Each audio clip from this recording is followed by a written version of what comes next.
You are looking at Julian's pronunciation guide, where we look at how to pronounce better some of the most mispronounced words in the world, like this other curious word. But how do you say what you're looking for today?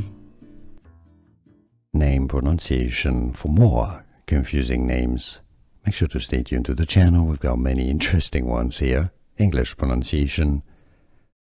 Cauy. I know the spelling is a little bit confusing, but consider AU like the O sound, as is usual. Cauy, and then add the E at the end. Cauy. It's easy, and now you know. Name pronunciation. For more confusing names, make sure to stay tuned to the channel. We've got many interesting ones here. English pronunciation. Cauy. I know the spelling is a little bit confusing, but consider AU like the O sound, as is usual. Cauy, and then add the E at the end. Cauy. It's easy, and now you know.